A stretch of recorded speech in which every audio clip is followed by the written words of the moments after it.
Well, I feel intensely sorry for him. I mean, he is a very decent man, hard-working. He was a wonderful father. Meghan owes him such a lot, and she's treated him appallingly. She's treated him in a way which is just totally unwarranted. And there he is sitting in a rather shabby cabin in New Mexico, and he doesn't deserve what she's ladled out. When I met Tom, as I say, I kind of felt a little bit sorry for him. It's his 80th birthday. Meghan's several hundred miles away. It would be quite an easy thing for her and Harry to either drive down or give him a call or send him a card. Do you think that could ever happen? No, I mean, Meghan is completely unforgiving, and Harry has behaved appallingly towards his father-in-law. And unfortunately, I think it's not just these phony photographs, but it's all to do with snobbery and everything else. You know, he is a retired man, he hasn't got much money, and Meghan is just famous for dumping people who don't suit her profile anymore. And I just feel as well that her mother poisoned the atmosphere, most unfairly as well, because Thomas was very good to her. And in the end, he's a great man, a good man, who is going to spend the rest of his life wondering why he has been treated so badly.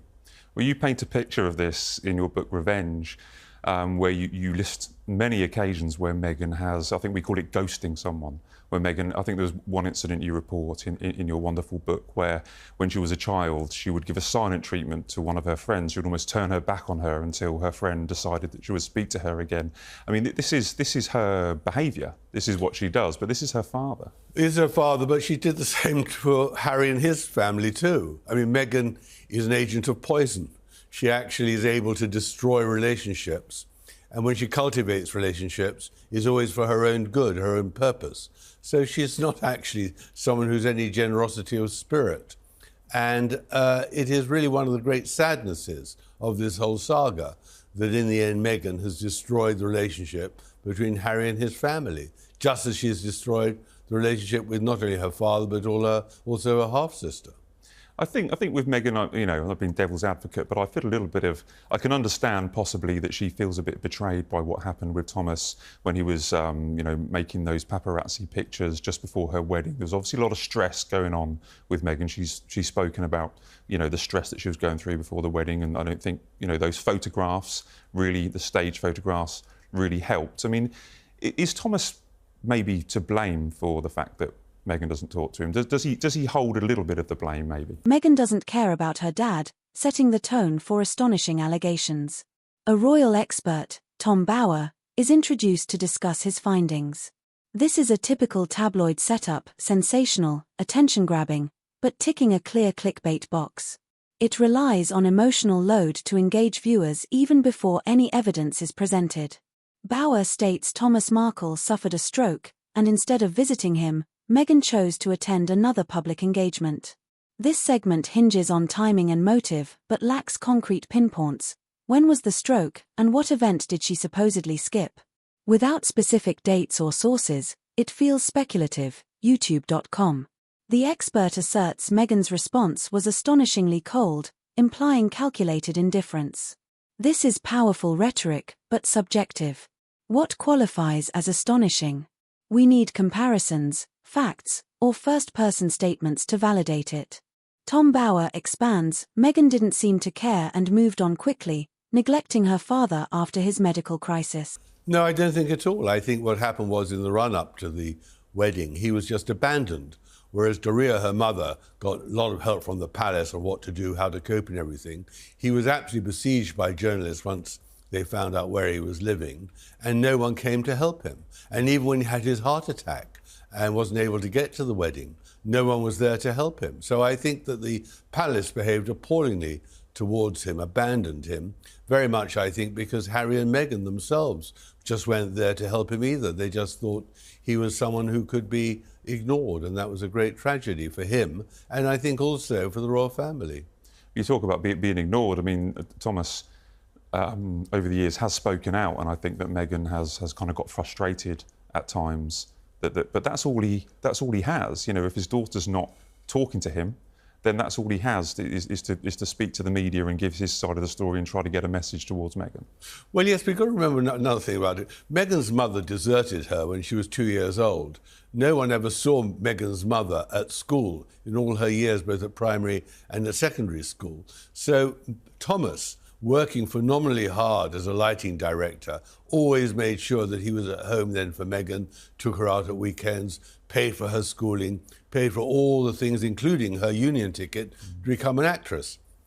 So suddenly, to be treated in that way, so ungratefully, so spitefully, just has completely shattered a man who in the end doted and worshipped his daughter.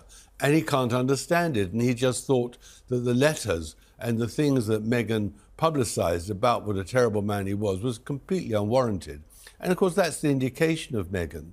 I mean, it's not just obviously her father. She did the same to the Queen. She did the same to Princess Kate and to William. She is a person who has absolutely remorseless in her hatred if she doesn't decide that someone should be neutralised and destroyed. And that is her strength and, of course, her weakness. You paint that quite well in Revenge about the amount of effort that her father went, as a single parent, the amount of money, given a roof over her head, the support all the way through university.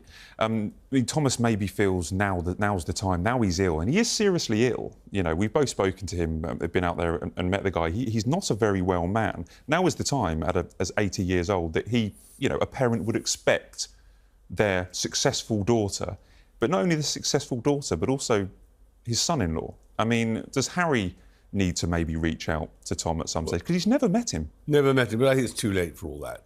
I mean, the Sussexes have moved on. They don't care two hoots whether he's frankly alive or dead anymore, and probably they prefer him to disappear. I mean, that's the problem with the Sussexes. They are only interested in themselves. All the talk about helping society and generosity towards the underdog is all just really puff for themselves. And you've got to judge the Sussexes by the way they've treated Thomas Markle, which is appallingly. They have no compassion for a man who deserves it. And unfortunately, it's going to get worse as he gets older and sicker. And even that was the most astonishing thing when he had his stroke. Meghan left her home in Montecito, but didn't go down to Mexico to see her father, but went to the site of a school shooting instead. It was just all, of course, for the cameras. Commentary. Worse than drama, it's a blanket claim without diary entries, phone logs, or sourcing. Bauer's reputation for sensational takes gives it flair, but not credibility. Clips from tabloid articles flash on screen, echoing Bauer's claims. No independent investigations, just a repeat from similar voices. Doesn't deepen the case, just echoes the same narrative. A brief acknowledgement that Meghan has addressed family issues publicly, like during her Oprah interview. This is fleeting nod to balance but lacks depth. A wider perspective, like Meghan's own words or outing painful personal context, would offer much-needed nuance. The expert's tone becomes more emotional, pointing at Thomas Markle's declining health and accusing Meghan of cruelty. Emotional manipulation is strong here, heart-tugging visuals and phrasing like doesn't give two hoots overshadow factual grounding. Viewers are urged to watch the full interview or read Bauer's upcoming book for the real inside story. This wraps the narrative with a sales pitch, turning sensationalism into marketing. One thing that did jump out in the book Revenge, and I think it was with an interview with Tom, and obviously Doria is a black woman, Tom is a white man, and there was a discussion. Is this right? Before Meghan was born, Thomas said there was a discussion where people said, what colour would Meghan be? And that jumped out because that's a phrase or a discussion that has really come to hit the royal family in later years, because Meghan mentioned it in an Oprah Winfrey interview. How damaging do you think that allegation is against the royal family of racism? Oh, I think Meghan's allegation of racism, because it was basically completely untrue, caused huge damage for Britain's reputation, the royal family's reputation across the world, incalculable, and it still is there. I think that the way in which the Caribbean islands, Commonwealth countries, reacted, I think the way that African Commonwealth countries reacted was unbelievably negative. And of course, it was completely and utterly untrue what Meghan said.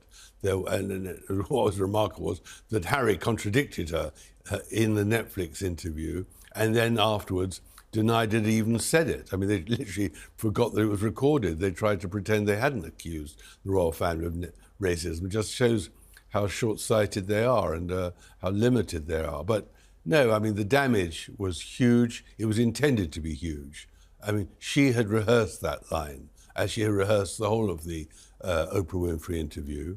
And unfortunately, it has done great damage, and I don't think it can be really cured.